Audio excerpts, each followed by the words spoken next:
Committee جو جہانگیر خان ترین صاحب کے سربراہی میں بنائی جانی تھی وہ کمیٹی ہی نہیں بنی، اور اس کے بعد نہیں اچھا میڈم وہ کمیٹی تو بنی ہے لیکن اس کمیٹی کی ابھی تک کوئی میٹنگ نہیں ہوئی ہے. یہ اور کمیٹی تھی، اسمبلی میں بل پیش کیا گیا تھا.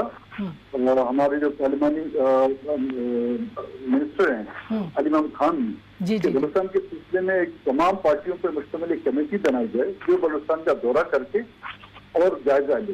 وہ کمیٹی ابھی تک فائنل نہیں کی گئی. سردار صاحب یہ بات درست ہے کہ آپ نے ایک ڈیڈ لائن رکھی تھی اور تقریباً 1 سال کی ڈیڈ لائن تھی اس گورنمنٹ کے لیے کہ اگر 1 سال کے اندر آپ کے وعدے پورے نہیں ہوتے یا کم از کم ان پہ کام کا آغاز نہیں ہوتا تو آپ اس حکومت سے الگ ہو سکتے ہیں. کیا آپ کی وہ ڈیڈ لائن ختم ہو گئی ہے حکومت کے لیے؟ تاریخ کے حوالے سے دیکھیں تو میڈم بالکل وہ ڈیڈ لائن ختم ہو چکی ہے. تو اسی لیے ہم نے سینٹرل کمیٹی میں ایشو رکھا اور سینٹرل کمیٹی نے ہمیں اطلاع دیا گیا کہ لاسٹ ٹائم جا کے حکومت سے آپ بات کریں.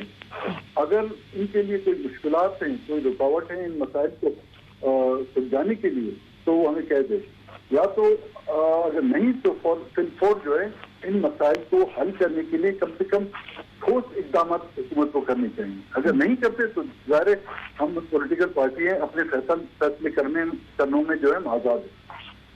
ہم یہ سمجھ سکتے ہیں کہ آپ مطمئن نہیں ہیں حکومت سے، جو آپ کے ساتھ وعدے کیے گئے تھے آپ کو عدم اطمینان ہے کہ وعدے پورے نہیں ہو رہے؟ میڈم اس طرح سے میں نے کہا کہ 1 سال میں ہارڈلی آپ کا 5 to 10% جو مسائل ہیں ان پہ غور کیا گیا ہے. ٹھیک. تو 95% جو ہے مسائل جون کے 2 ہیں. تو میں کیسے مطمئن ہو سکتا ہوں؟ میں اپنے پولیٹیکل ورکروں کو کیسے مطمئن کر سکتا ہوں؟ اور اگر میں مطمئن نہیں ہوں تو میں اپنی پارٹیز کو کیسے مطمئن کر سکتا ہوں؟ بالکل. اچھا بالکل صحیح سر. ہم بات کر رہے ہیں سردار اختر مینگل صاحب سے. ایک چھوٹی سی بریک لیں گے، بریک کے بعد ہم واپس